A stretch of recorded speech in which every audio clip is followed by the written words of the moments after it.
Aujourd'hui, on regarde comment monitorer en local ces machines sous Linux.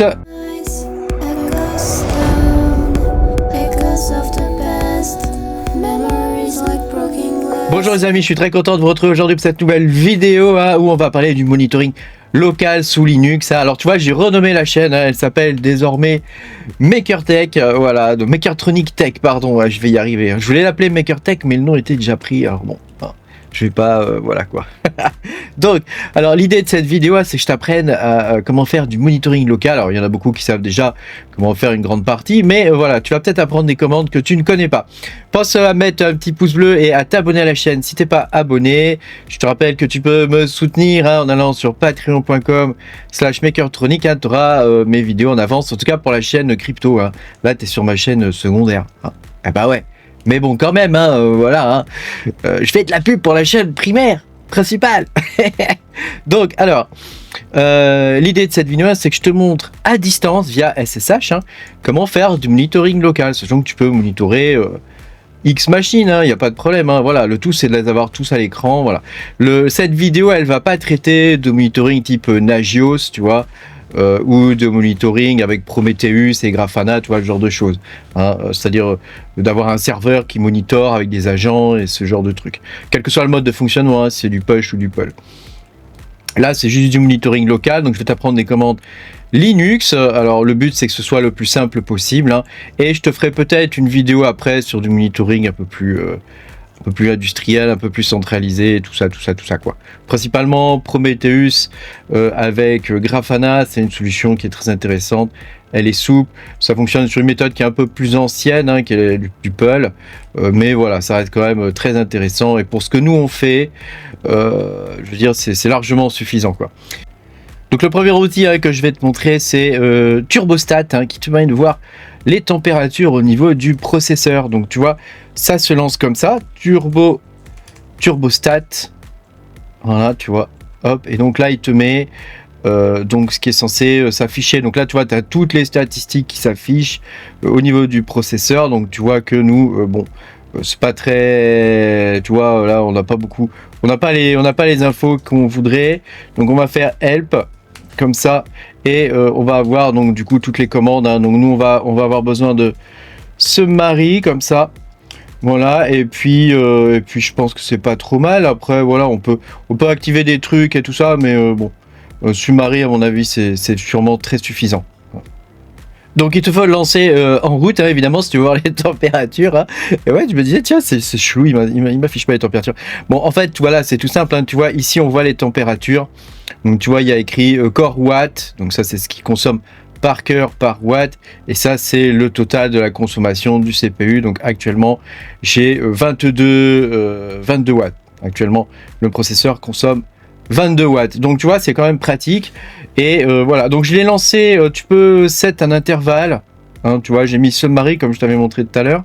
Tu le lances en sudo, Summary avec un intervalle de 5. Voilà, je te mettrai évidemment toutes ces commandes dans la description de la vidéo. Ensuite, un autre outil qui est indispensable, c'est Btop. Alors Btop, tu l'installes en faisant apt Btop, apt install Btop, et ça te permet, voilà, de lancer un monitoring système quasiment complet. En vrai, il y a énormément de choses dessus, y compris la carte graphique. Alors là, tu le vois pas parce que j'ai pas de carte graphique, mais normalement, il affiche en haut ici une zone pour la partie CPU, et en bas ici une zone pour la partie Nvidia, la partie carte graphique, quoi. Voilà. Ici, tu as la partie mémoire. Ici, tu as la partie disque.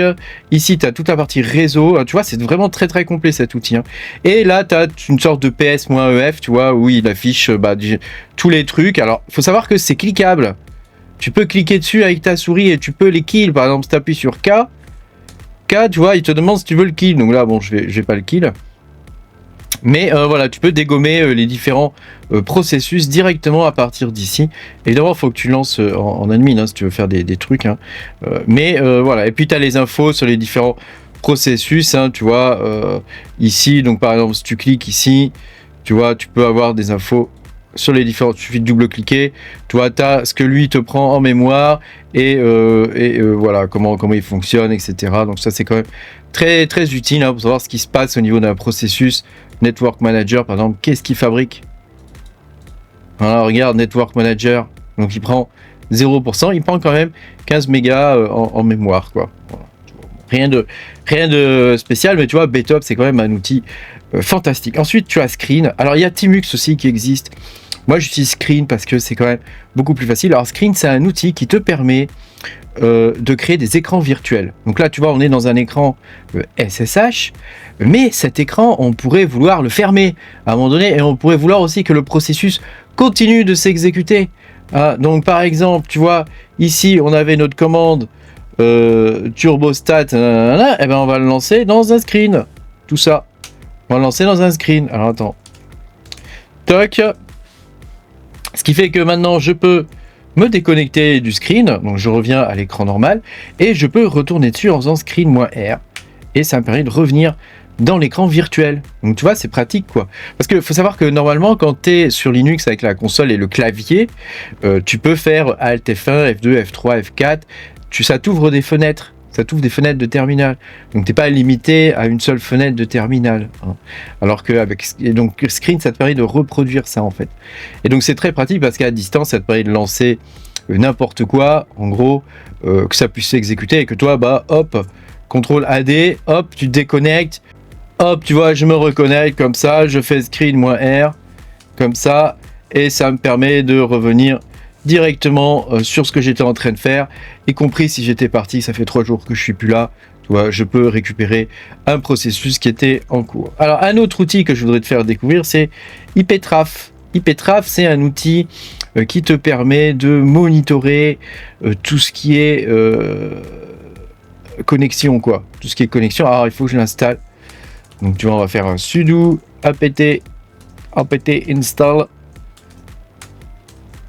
Voilà, on va prendre le nom du package. Toc, voilà, et on va l'installer. Toc, donc bon, IPTraf, ça fait un peu ce qu'on a dans Betop ici, hein, tu vois, au niveau de l'interface, hein, là, ici. Mais c'est quand même plus complet quand tu as besoin d'avoir des détails et des trucs, tu vois. Il faut le lancer en admin. Faut tout lancer en admin de toute façon. Voilà, tu vois, déjà, tu as un menu, c'est cool, tu peux le configurer. Tu peux aller voir, machin, tu peux avoir les statistiques générales, donc ça c'est ce qu'on a dans Betop, mais tu peux aussi monitorer carrément le trafic sur toutes les interfaces. Donc là je suis allé sur mon interface normale et ça te permet de sniffer tout ce qui est en train de passer sur les interfaces. Donc tu peux aller voir ce qu'il y a dans les paquets, hein, voilà, c'est un peu comme un TCP dump, mais en plus facile quoi, plus facile d'accès. Hein. Donc là on va quitter, tu vois, je vais faire exit. Bon, évidemment, toutes les commandes de tous ces trucs-là, tout est écrit, évidemment, sur le truc, hein, tu vois, IPTraf, tout était écrit en bas, Betop, c'est pareil, quand tu fais Betop, tout est écrit, hein, ici, tu vois, tu as en rouge, F, par exemple, pour filter, tu vois, tu peux filtrer, comme ça, tu vois, F, et puis ça te permet d'écrire le filtre, donc je sais pas, moi, si on veut voir Wayland, par exemple, tu vois, je tape Wayland, ici, ça me permet de filtrer, tu vois, les trucs. Voilà, donc tout est paramétrable, hein, évidemment. Hein. IPTraf, c'est pareil. Hein. Alors, un autre outil que je voudrais te faire découvrir, c'est NCDU. Alors, NCDU, ça te permet de voir l'état de ton disque dur. Quel espace il te reste. Parce que tu as les commandes, tu sais, df-h, tu vois, ce genre de truc. Bon, c'est sympa. Hein. DU aussi, hein, tu as la commande DU. Hein, bon, voilà, tu vois, ça fait un peu du monde, hein. DU, je crois, il y a des tirets et des trucs à mettre derrière. Hein. Mais tu as la commande NCDU. NCDU, tu vois, regarde, NCDU. Donc, je vais le lancer ici dans le répertoire. Donc, je tape NCDU. Ça va m'analyser toute l'arborescence et je peux voir immédiatement qu'est-ce qui bouffe de la place, qu'est-ce qui n'en prend pas. Donc là, je vois que Rust, par exemple, me prend 3 gigas, tu vois. Toolchain, ça prend de la place, tout ça, tu vois, voilà, ici je peux voir, je peux revenir avant, comme ça, donc je peux voir directement les différents, l'usage hein, de mon disque, hein, ça permet de monitorer l'usage de mon disque et de voir exactement bah, où on en est, hein, si, tu vois, qu'est-ce qui me bouffe de la place, tu vois, ça permet de répondre à cette question, qu'est-ce qui me bouffe de la place. Après, tu as un autre outil qui est très intéressant, c'est NVTop. Alors, NVTop, ça fait la même chose. Alors attends, il faut que je l'installe. Sudo apt install. NVTop. Voilà, n'est-ce pas? Donc NVTop, ça fait la même chose que BTop, mais pour Nvidia. Et ça, c'est quand même hyper cool. Alors voilà, j'ai pas de GPU à monitorer là-dessus, donc je peux pas te montrer, mais ça fait la même chose que BTop, hein, quasiment. Sachant que dans BTop, il y a une sorte de petit NVTop. Hein. Alors évidemment, comme j'ai pas de GPU là-dessus sur cette machine, je peux pas te faire voir le bousin, hein, comment il fonctionne, mais voilà, le principe, c'est celui-là, quoi. Après, tu en as un autre, c'est IOTop. Alors évidemment, il faut que je l'installe. Ah, mais t'as pas préparé ta vidéo? Qu'est-ce que c'est que cette histoire? Sudo apt install IOTop. Alors IOTop, il est cool, hein, parce que il te permet de voir tout ce qui est interaction sur le disque dur, hein, toujours. Hein, donc là, tu vois. Donc IOTop, hein, il te permet de voir grosso modo quelles sont les entrées-sorties au niveau du disque dur. Hein, bon, du SSD là en l'occurrence, hein, parce que là c'est un SSD. Donc ça te permet de monitorer le SSD, de voir actuellement combien de temps il y a d'écriture, tu vois. Ça nous a servi par exemple pour certains programmes comme le Quill, tu vois, qui te bouffe ton disque vitesse grand V, hein, voilà. Donc ça te permet de voir exactement qu'est-ce qu'il est en train de se passer et de comprendre, voilà, de monitorer en local ce qui t'arrive au niveau de ton disque dur. Donc tu vois, tu as 3 outils au niveau du drive, hein, ce qui sont quand même très pratiques. Après, un autre qui est vraiment très bien, c'est des messages. Alors des messages, ça te permet d'avoir les derniers messages du kernel. Donc tu vois là, j'ai aucune sorte d'erreur, hein, donc ça c'est cool. Enfin, on croise les doigts, vas-y, croise les doigts, j'ai pas d'erreur au niveau du kernel, mais ça peut arriver des fois quand tu as des problèmes.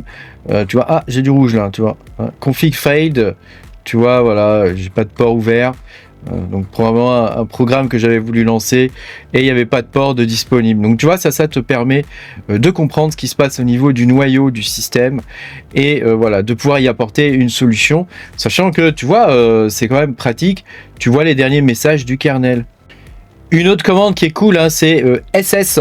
T'écris SS comme ça et ça te permet de voir toutes les connexions en cours. Donc ça, c'est très pratique. Hein. C'est l'équivalent un peu d'un netstat. Netstat-an. Tu vois, donc ça, ah bah, il est pas... Ah, mais si, attends. C'est moi qui écris pas bien. Netstat-an. Non, mais il faut que je l'installe. Ah, dis donc, hey. Il n'y a rien installé sur cette machine. Net-tools.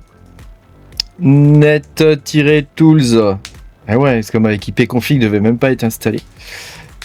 Ifconfig, pardon, sous Linux. Donc tu vois, voilà, là tu tapes netstat-an. Tu vois, voilà, ça te permet de voir toutes les connexions en cours. Hein. Donc moi je préfère SS, je trouve plus compliqué. Et quand tu cherches vraiment quelque chose, derrière tu pipes un grep. Hein, donc tu fais par exemple netstat, toc, tu fais grep. Je sais pas moi, Wayland par exemple, tu vois, Wayland, le clavier m'en veut aujourd'hui, hein, voilà, tu vois, ça me permet de voir toutes les connexions qu'il y a en cours actuellement avec Wayland, les connexions au socket local, hein, celle-ci, hein. Voilà, tu vois, c'est pas très compliqué tout ça, et ça te permet de monitorer vraiment ta machine et de voir où on en est. Enfin, je voudrais finir avec les commandes de type LS, toutes les commandes type LS CPU, LS PCI, LS USB, LS BLK, hein, pour les disques durs. Donc tu en as plusieurs, hein. Donc tu as la première, c'est LS PCI, ça te permet de voir qu'est-ce qu'il y a branché sur tes ports PCI, hein. Donc par exemple quand tu branches une carte graphique, tu la vois apparaître ici, hein. Ici tu vois qu'on voit tout ce qui est branché au niveau du port PCI. Ensuite tu as LS CPU, hein. Donc là ça te permet de voir quel est ton processeur. C'est très pratique cette commande. Donc là, tu vois, ici, on voit que j'ai un 7950X 16 cœurs sur cette machine-là. Voilà. Après, tu as un LS USB. Ça te permet de voir qu'est-ce qui est branché au hub USB, hein, sur ta machine. Donc là, par exemple, si tu as une clé, que tu la branches, etc., tu veux voir si elle est bien branchée, bien reconnue, etc., tu fais un LS USB. Après, tu la montes dans le système de fichiers. Hein. Mais d'abord, tu regardes, si jamais tu as des problèmes au montage, tu regardes comment elle apparaît ici. Voilà. Et enfin, tu as LSBLK. Hein, donc LSBLK, c'est ce qui te permet de voir au niveau des blocs sur le drive, sur ton SSD, comment il est agencé, comment il est configuré. Hein, voilà. Donc tu vois là, on voit ici que c'est mon disque, c'est SDA tu vois, SDA1, SDA2, j'ai deux partitions. Une partition qui me sert pour le boot FI, et puis une autre partition qui est la slash root. Voilà, je fais plus comme je faisais avant. Tu sais, Linux, au tout départ, on faisait une partition pour le home, une partition pour le pros, une partition pour ETC, tu vois. On scindait tout en plein de petites partitions. Au final, des fois, c'était un petit peu galère. Maintenant, moi, je fous tout dans le root, et puis quand il y a un problème et tout, voilà, je recolle, je redescends le root, et terminé, quoi. Hein, donc le root, c'est le slash comme ça, tu vois. Voilà, j'espère que tu auras appris des choses dans cette vidéo. Est-ce que ça t'intéresse que je te fasse une vidéo de centralisation avec une console Grafana, où tu peux voir un petit peu comment gérer toutes tes machines et tout ça. Voilà, ça peut être cool pour ton petit home lab, hein, et pour qu'on puisse faire joujou aussi, hein, c'est le but un peu. Hein. Merci d'avoir regardé cette vidéo, et puis je te dis à bientôt pour de nouvelles aventures. Salut!